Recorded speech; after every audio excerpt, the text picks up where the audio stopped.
the study.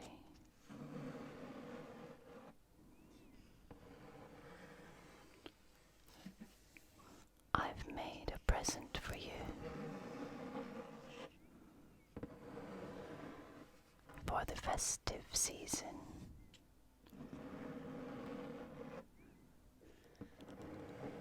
I thought we could open it together. So, nice to see you here. And you know, you're always welcome in the study. When things get hectic, when you're busy, when you need some time to relax, to let your imagination and your mind have some space, you're always welcome in the study. So let's open this present for you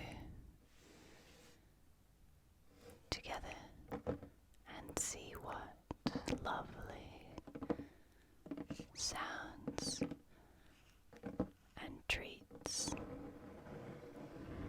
are inside.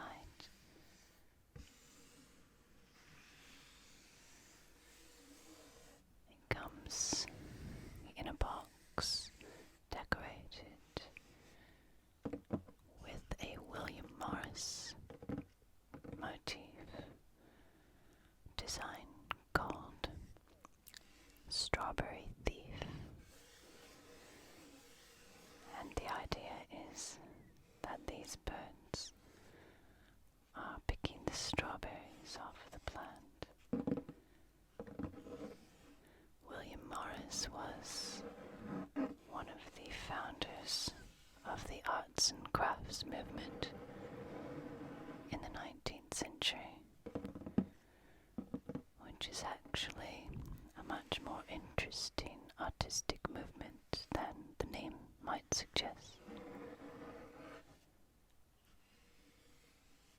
It affected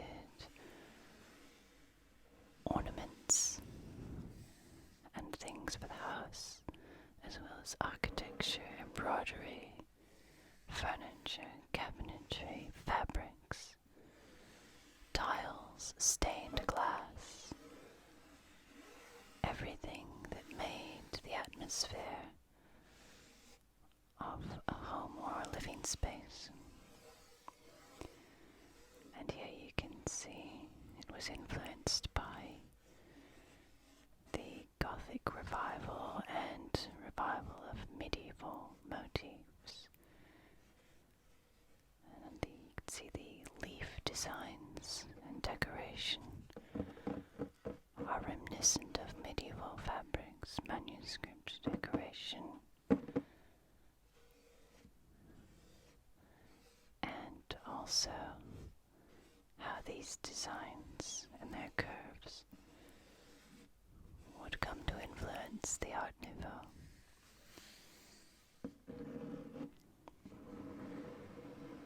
So I thought this was a beautiful box to put all these treats in for you. And I've tied it with some blue silk ribbon.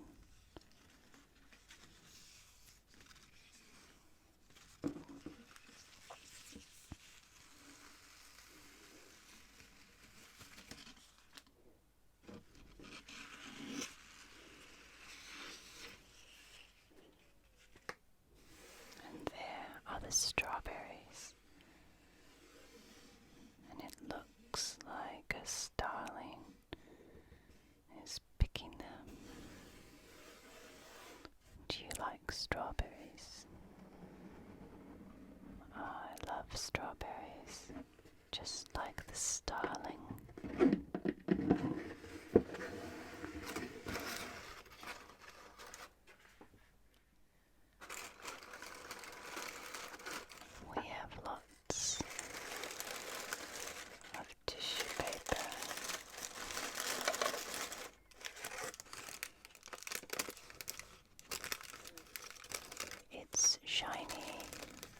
tissue paper,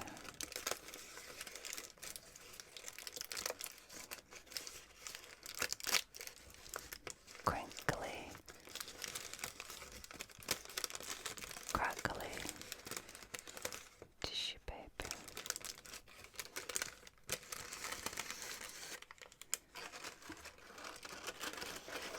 And the first thing in the box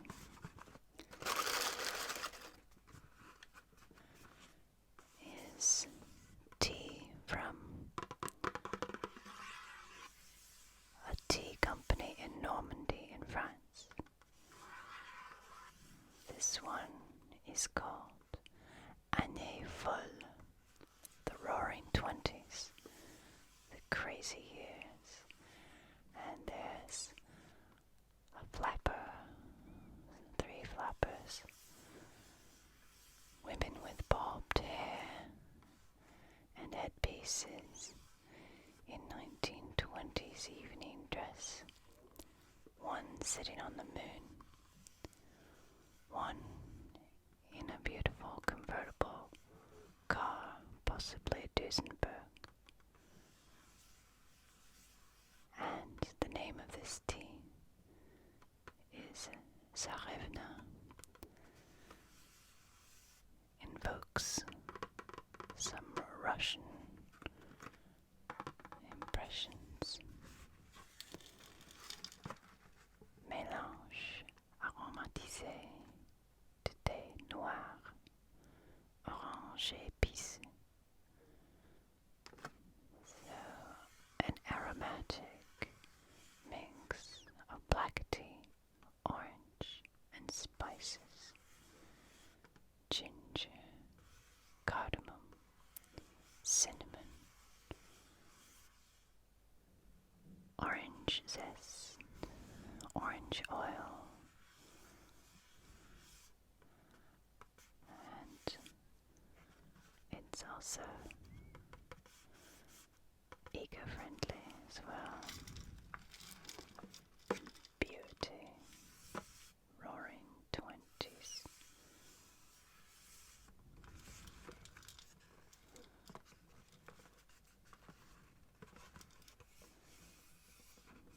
And it's very Christmassy because it's golden and has stars on the box.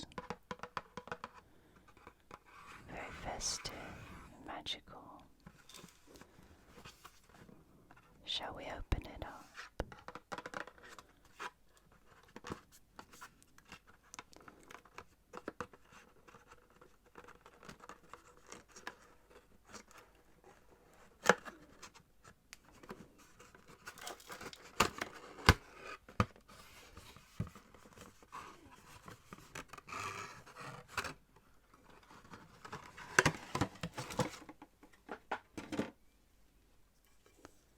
There's our tin.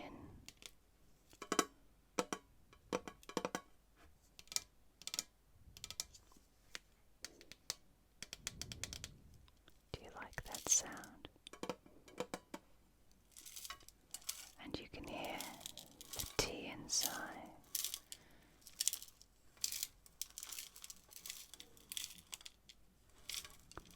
And here we have all of the images of the Année Folle, the Roaring Twenties, film, dancing, musical theatre, Charleston, casino, and the gangster.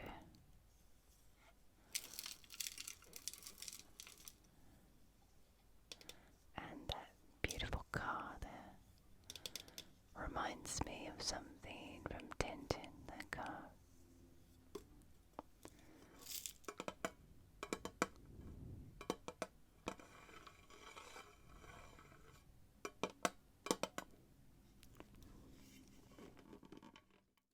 open it up.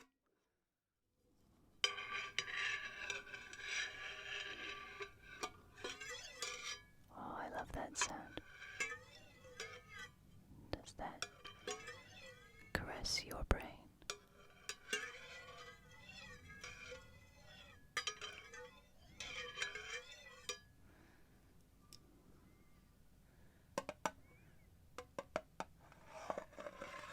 Now, if you don't know how to open a can like this, there are directions. First, you take the ring and pull it, and then you peel it back. I wonder if we can do it without the directions.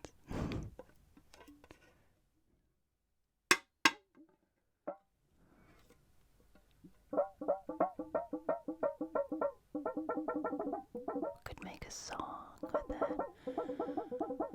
Or we can imagine being underwater.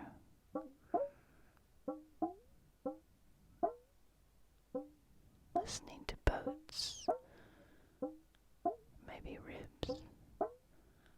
Hitting the side of the key while you're floating with a fish just in the water.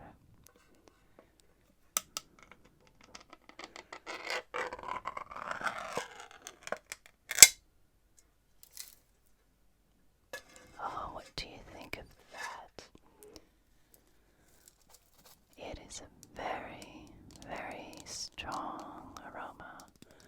Very spicy and beautiful.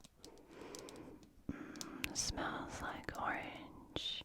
You can really smell the orange and the spices.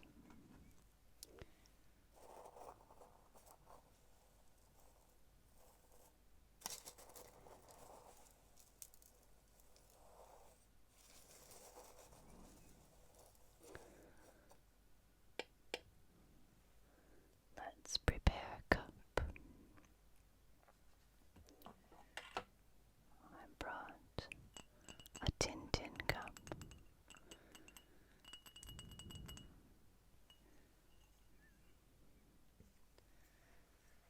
Oh, and we'd better use a filter. There's an old tea filter.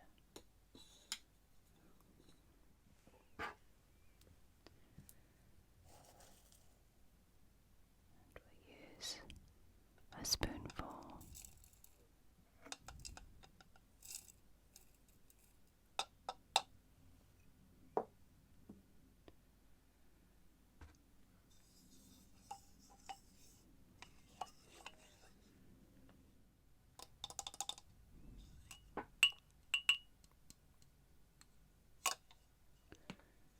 And I have some water here in this container.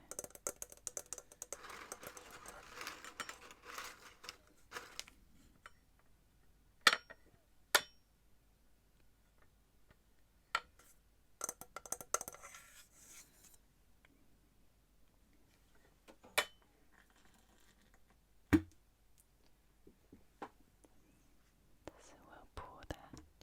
Look at the steam. Can you see the steam?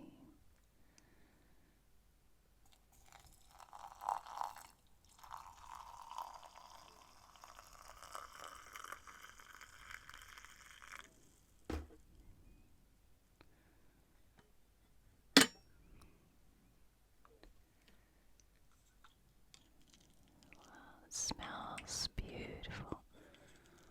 Oranges, black tea, spicy.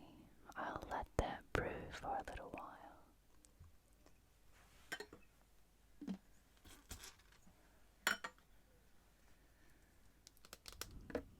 And let's look at some more treats from the box.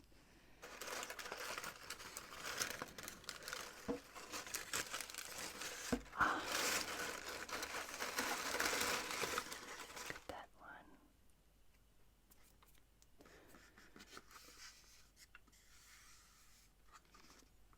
This is from Share Candle, called Amber Noir. It says it is a rare, dark essence of tuberose, violets and amber to make the room smell nice and warm. Well, I've got something that we can use.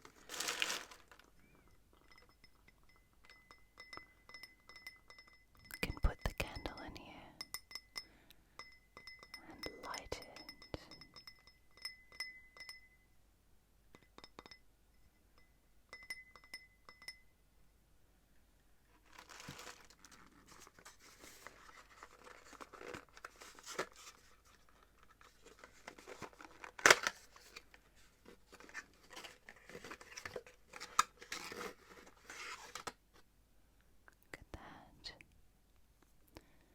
And if you could smell that, you'd smell a very rich and golden, subtly spicy, warm scent. And we'll light that and give our room, our study, a lovely aroma.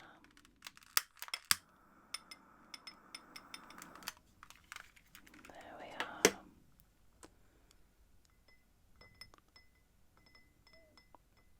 Very nice. It really mingles with the tea.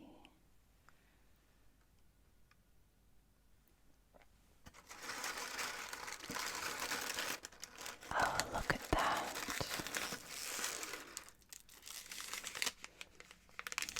Mozart Kugeln. So we've gone from France to Austria now. And these, of course, are the best in my opinion. Best brand for Mozart chocolates. Reba.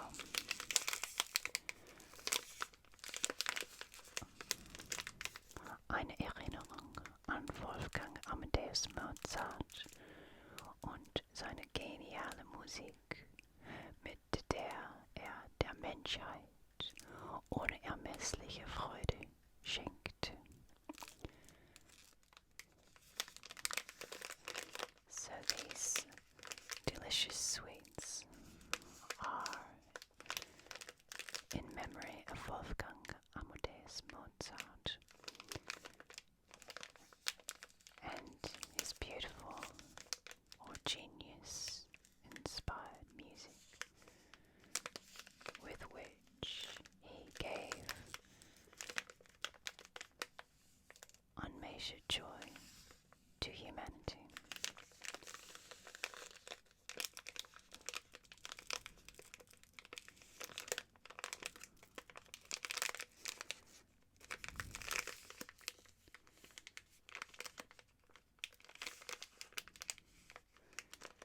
Inside is chocolate and marzipan flavored with hazelnuts, pistachios, and almonds.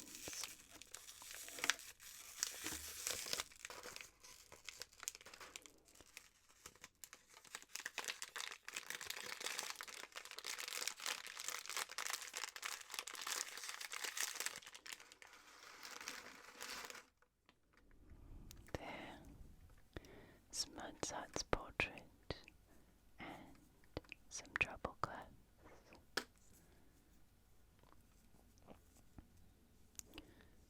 Die echte Reba Mozart Kugel. Absolutely decadent and fine sweet. Do you like the tin foil sound?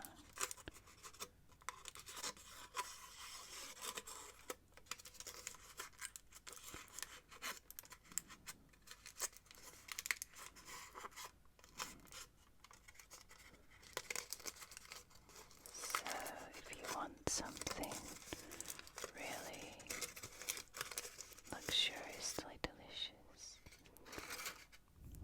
you can forget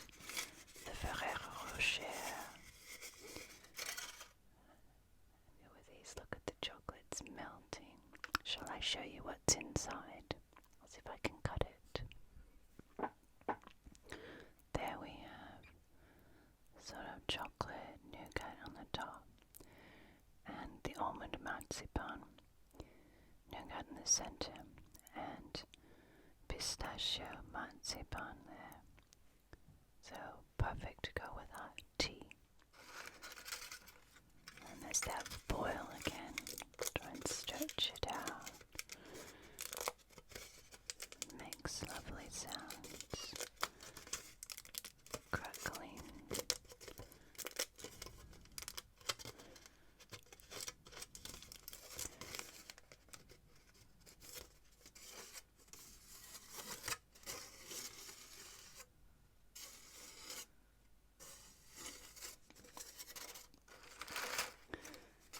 Let's see how the tea is doing.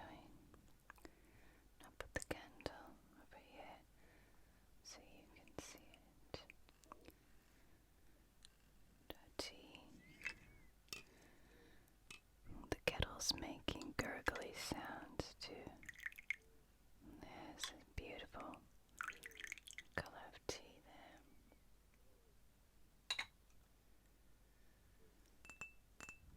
In our Tintin cup.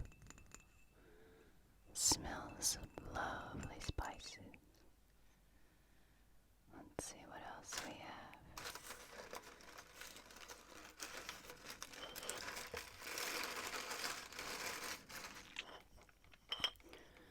A Christmas bauble to hang on the tree.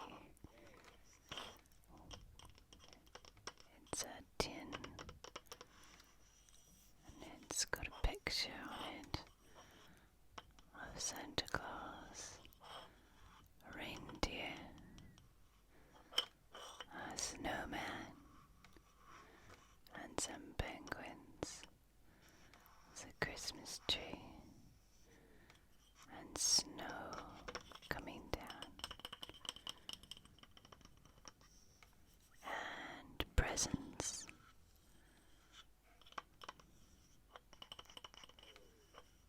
And it sounds like there's something inside. Yes, there is a bit of self-care.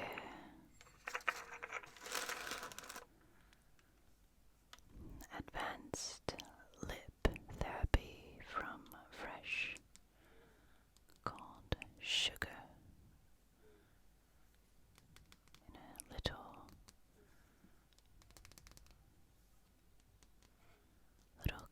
carry size.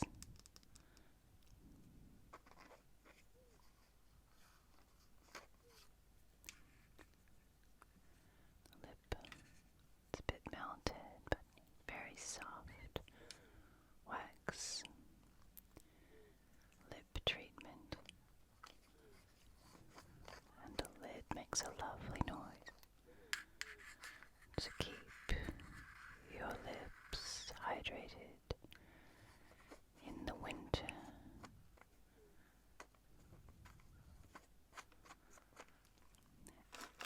And the second thing, have you seen one of these?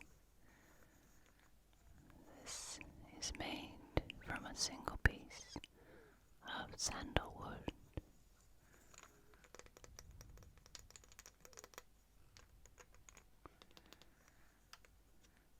It is a hand massager. So if you've spent a lot of time writing letters, assignments, Christmas cards, reports, notes, and your hand muscles get cramped, you can use this to massage your hand muscle.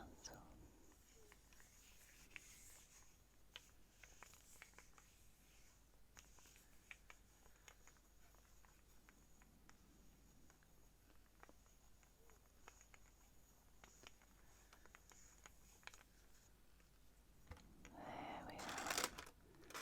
A little bit of self-care before the winter and Christmas holiday.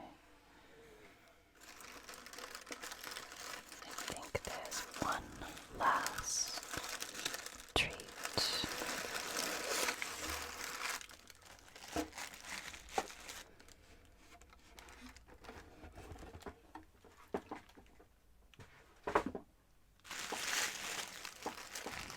What do you think it could be? It's rather heavy.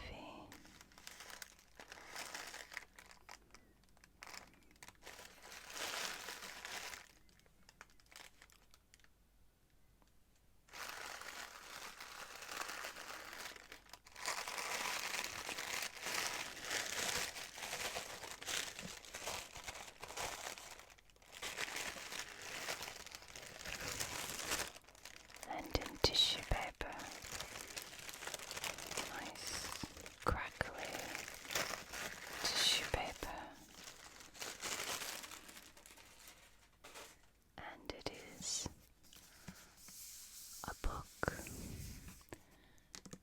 Charles Dickens' Pickwick Papers, in a lovely pocket edition. Charles Dickens is wonderful for this time of year. And here we can see Mr. Pickwick, the portly old gentleman, and probably his retinue with him in London. Gold-edged pages there. And inside, the oak leaf motif, embossed on the front as well.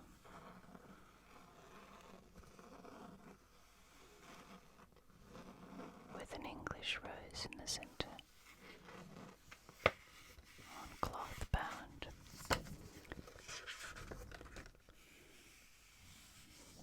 With gold embossed title on the spine.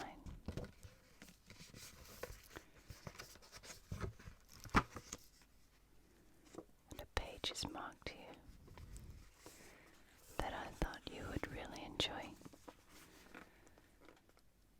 It's when they spent Christmas at Dingley Dell.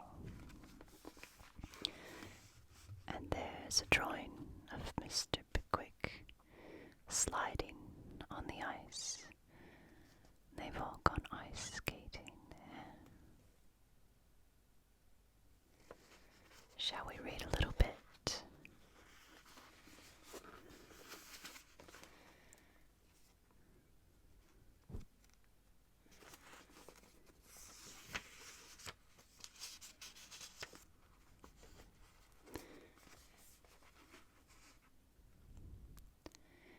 It was the most intensely interesting thing to observe the manner in which Mr. Pickwick performed his share in the ceremony, to watch the torture of anxiety with which he viewed the person behind, gaining upon him at the imminent hazard of tripping him up, to see him gradually expend the painful force he had put on the first, and turn slowly round on the slide, with his face towards the point from which he had started,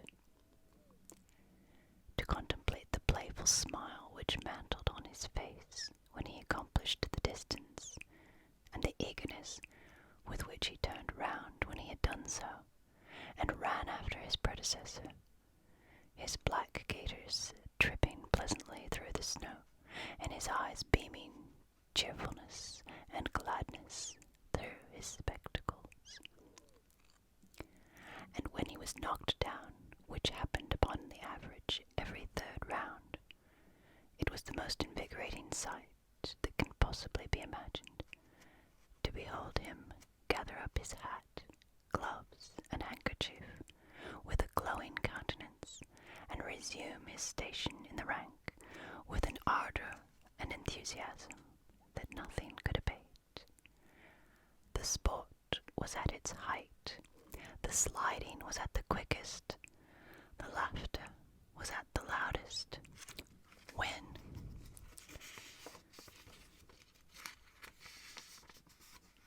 a sharp, smart crack was heard. There was a quick rush towards the bank, a wild scream from the ladies, and a shout from Mr. Tupman. A large mass of ice disappeared. The water bubbled up over it. Mr. Pickwick's hat, gloves, and handkerchief were floating on the surface, and this was all of Mr. Pickwick that anybody could see.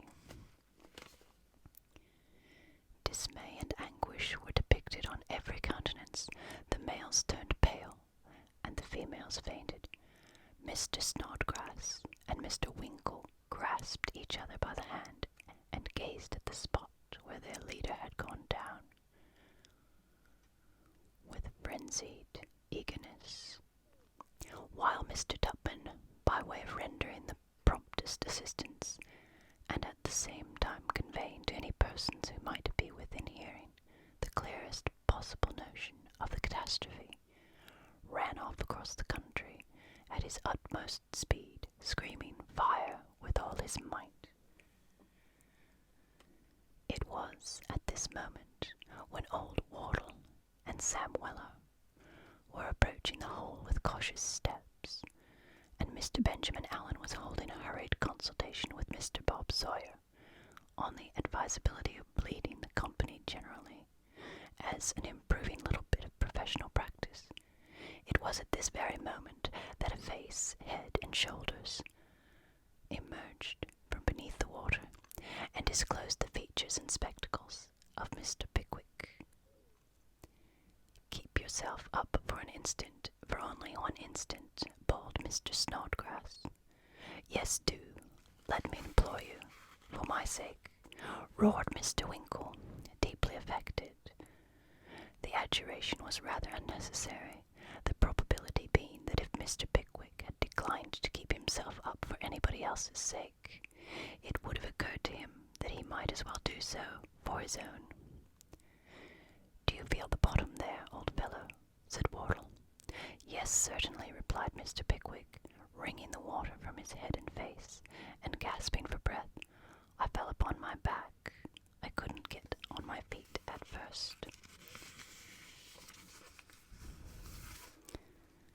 The clay upon so much of Mr. Pickwick's coat as was yet visible bore testimony to the accuracy of this statement, and as the fears of the spectators were still further relieved by the fat boy's suddenly recollecting that the water was nowhere more than 5 feet deep, prodigies of valor were performed to get him out.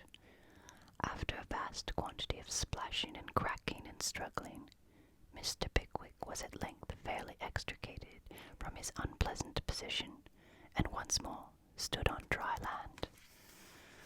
"Oh, he'll catch his death of cold," said Emily. "Dear old thing," said Arabella. "Let me wrap this shawl round you, Mr. Pickwick." "Ah, that's the best thing you can do," said Wardle, "and when you've got it on, run home as fast as your legs can carry you, and jump into bed directly."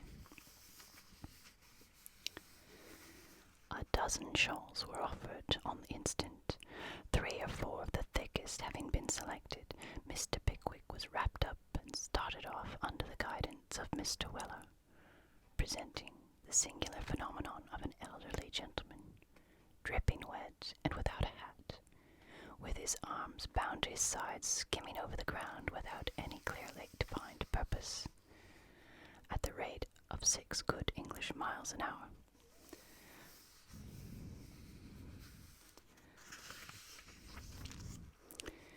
But Mr. Pickwick cared not for appearances in such an extreme case, and urged on by Sam Weller, he kept at the very top of his speed until he reached the door of Manor Farm, where Mr. Tupman had arrived some 5 minutes before, and had frightened the old lady into palpitations of the heart by impressing her with the unalterable conviction that the kitchen chimney was on fire, a calamity which always presented itself in glowing colors to the old lady's mind when anybody about her evinced the smallest agitation.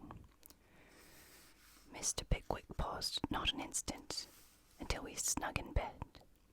Sam Weller lighted a blazing fire in the room and took up his dinner. A bowl of punch was carried up afterwards, and a grand carouse held in honor of his safety.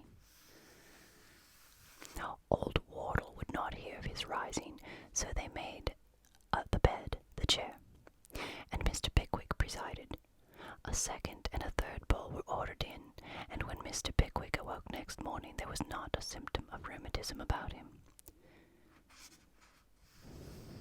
Which proves, as Mr. Bob Sawyer very justly observed, that there is nothing like hot punch in such cases, and that if ever hot punch did fail to act as a preventive, it was merely because the patient fell into a vulgar error of not taking enough of it. The jovial party broke up next morning. Breakings up are capital things in our school days, but in afterlife they are painful enough. Death, self-interest, and fortune's changes are every day breaking up many a happy group and scattering them far and wide, and the boys and girls never come back again. We do not mean to say that it is exactly the case in this particular instance. All we wish to inform the reader is that the different members of the party dispersed to their several homes, that Mr. Pickwick and his friends once more took their seats on the top of the Muggleton coach, and that Arabella Allen repaired to her place of destination, wherever it might have been. We dare say Mr. Winkle knew, but we confess we don't. Under the care and guardianship of our brother Benjamin and his most intimate and particular friend, Mr. Bob Sawyer. Before they had separated, however, that gentleman and Mr. Benjamin Allen drew Mr. Pickwick aside with an air of some mystery, and Mr. Bob Sawyer, thrusting his forefinger between two of Mr. Pickwick's ribs, and thereby displaying his native drollery and his knowledge of the anatomy of the human frame, at one and the same time inquired, "I say, old boy, where do you hang out?"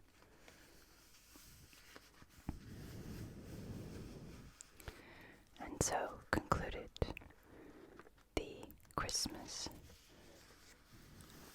races on the ice at Dingley Dell, with Mr. Pickwick and his society of friends.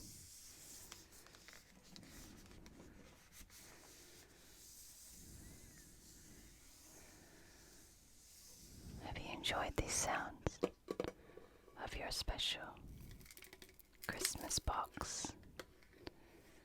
I've enjoyed putting this present together for you and opening it with you. I wish you a very, very peaceful and happy holiday. And if things get too stressful, you've always got a welcome spot here in the study.